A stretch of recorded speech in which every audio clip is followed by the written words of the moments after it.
Les sprinters sont de retour sur la Vuelta 2023. Voilà une semaine que l'on n'a pas revu les équilibristes du peloton en découdre sur la ligne d'arrivée. Après 3 semaines éreintantes, les coureurs arrivent usés et selon Filippo Ganna, tout le monde peut y croire. Stage 19. I think also Egan can do the sprint today. Everyone is tired, so we will see what can happen during the stage. Possible be a little bit crosswind. So I don't know what can be happening, but we'll see in the final. Callum Groves est bien entendu le favori, il a déjà gagné 2 fois mais a perdu les 2 derniers sprints au point de vouloir d'abord assurer son maillot vert aujourd'hui. Of course, we go for the intermediate today. More points to gain back my lead on Remco would be nice, but yeah, for sure we try and close the breakaway before then and take some points before the final. Geoffrey Soupe de la Total Energy fait partie des sprinters qui ont surpris le maillot vert Callum Groves au point d'avoir un peu d'espoir pour aujourd'hui et surtout des idées. On va essayer peut-être d'inverser un petit peu les rôles là avec Driss. Il est bien en forme sur cette fin de Vuelta. On va voir comment ça se passe pendant la journée, mais peut-être que je ferai le lead-out aujourd'hui pour lui. Pour gagner face à un Callum Groves, forcément il va falloir être malin, être judicieux. Donc on va essayer de tirer notre épingle du jeu dans le final, essayer de sortir au moment opportun, peut-être anticiper en tout cas, et on verra ce que ça donne. Le final sera intense avec un long sprint en ligne droite. Les plus costauds seront attendus. It's a bit different than the last sprint we did.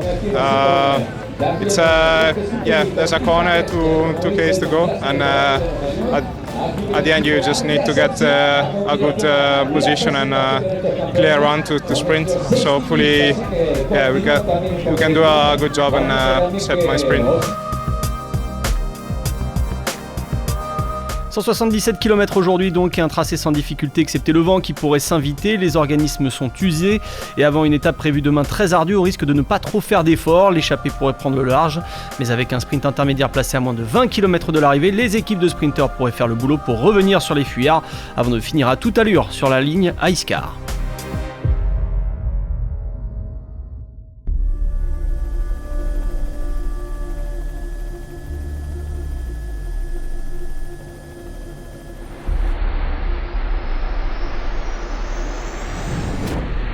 Quatre hommes sont partis sur les longues lignes droites de Castille et Léon aujourd'hui. Des équipes qui n'ont pas encore gagné sur cette Vuelta. 3 Français font partie de l'échappée. Mathis Lebert d'Arkea Samsic, Clément David de Groupama FDJ et Paul Lapéra de AG2R Citroën. Ils sont accompagnés par Schlegel, le Tchèque de la Caja Rural. On ne laisse pas de marge à ces hommes qui restent toujours en dessous des 2 minutes. Dans le peloton, on frôle parfois les bordures en file indienne et 2 équipes accompagnent les Alpecin de Koenig de Callum Groves. Ce sont les Lotto Destiny et les UAE Team Emirates qui veulent faire gagner Juan Sebastián Molano. Il reste le dernier vainqueur d'un sprint massif sur cette Vuelta, c'était à Saragosse. La general es importante hacer cuarto, cualquier corredor no hace cuarto y obvio también es importante ganar etapas al sprint para nosotros, para mí, para el equipo. Le tracé du jour n'est pas très difficile et malgré le vent, on est à près de 46 km/h de moyenne sur les 2 premières heures de course. Les favoris en profitent tout de même pour récupérer dans une ambiance détendue après une semaine compliquée de belles empoignades en montagne. Et malgré un rythme en apparence moins soutenu, on revient tout de même rapidement sur la tête de course qui possède moins d'1 minute d'avance. On est entré dans les 50 derniers kilomètres. On approche du sprint intermédiaire de Morados à moins de 20 km de l'arrivée. Le peloton revient comme l'espérait Callum Groves, mais Clément David de la Groupama FDJ insiste et vole la vedette à l'Australien qui va terminer 2e de ce sprint intermédiaire. Moment de flottement dans le peloton et Samuele Battistella de l'équipe Astana accélère. Il creuse un petit écart sur l'avant-garde du peloton. L'Italien possède 17 secondes à 13 km de l'arrivée et va peut-être permettre à l'équipe kazakh de faire enfin un top 10 sur cette Vuelta. Et l'ancien champion du monde espoir en 2019 se lance dans un effort en solitaire qui paraît bien compliqué. Il est repris 7 km plus loin. Les équipes de sprinters se replacent à l'avant du peloton.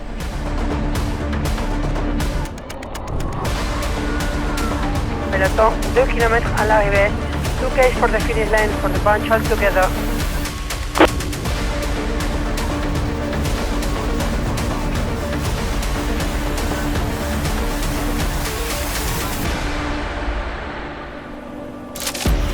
1,400 metres remain. Team DSM-Firmenich are there, the Ineos Grenadiers in control, and at the moment in the top 10, Caden Groves is nowhere to be seen. Ghana in perfect position. The move up the sea, you can see the effort they have to do on the left-hand side. And there's a big crash. And several riders, the touch of wheels, and there we go, it's Caden Groves who's caught up. Caden Groves, the leader in the points classification jersey, is caught up, and today it's not going to be for him. And now we see a huge change into the final, into Iskar. A final kilometre that has been disappointment, but here we start to see the sprint open up, and now we start to see the Ineos Grenadiers open up. On the front is Kim Hajduk, and he's got Filippo Ganna in the wheel. There's Marijn van den Berg, and Hugo Hofstetter is trying to get himself unboxed. Also coming through is Alberto Dainese, and the sprint starts to launch. Even Garcia Cortina is trying to challenge Ganna, but here comes Dainese. He's going to be close on the line. It's going to be a throw, and Dainese opens up the account, and he wins his first individual stage victory here in La Vuelta.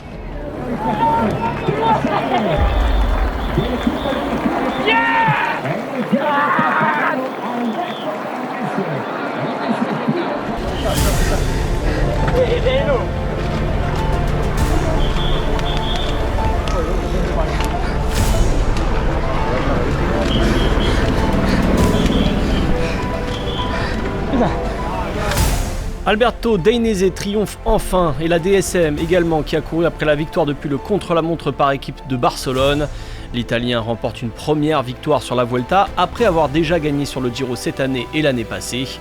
Le futur coureur de l'équipe Tudor a remporté 6 victoires en carrière, la 3e cette saison.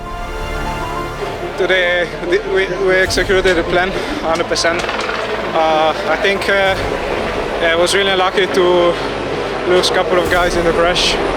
But till that point I was in a perfect position where I wanted to be, and it was a bit headwind, so I let Ghana and the other guys just go a bit early, and then I was waiting for my moment to go on in the wind, and I'm super happy to finish a hard Vuelta in this way. Alberto Dainese s'impose donc à Iskar en l'absence de Caden Groves dans le final, qui perd le 3e sprint massif de rang. Derrière l'Italien Filippo Ganna prend encore une belle 2e place dans un sprint massif. Sur le podium du jour, on retrouve Marvin van den Berg d'EF EasyPost, son meilleur classement sur une étape en ligne. Au général, la journée d'aujourd'hui a surtout été propice à la récupération, une journée mentalement importante pour les coureurs du classement général qui auront un dernier grand rendez-vous demain. Le maillot vert devait sécuriser sa place devant Remco Evenepoel sur cette étape. Caden Groves reprend 17 points aux Belges grâce au sprint intermédiaire, et heureusement car l'Australien n'a pas disputé le sprint final. Le maillot à poids est déjà décerné à Evenepoel, pour cela il lui faudra se rendre à Madrid sur la ligne d'arrivée dimanche, il n'y avait pas de points en jeu aujourd'hui. Enfin, comme pour le classement général, rien à signaler pour le meilleur jeune de cette Vuelta qui restera Juan Ayuso, à moins d'une incroyable défaillance demain. Et justement, demain c'est le dernier grand rendez-vous de cette Vuelta, le plus long tracé de ce parcours 2023, 208 km vers Guadarrama, avec 4000 mètres de dénivelé positif, une petite classique pour finir en beauté avant Madrid.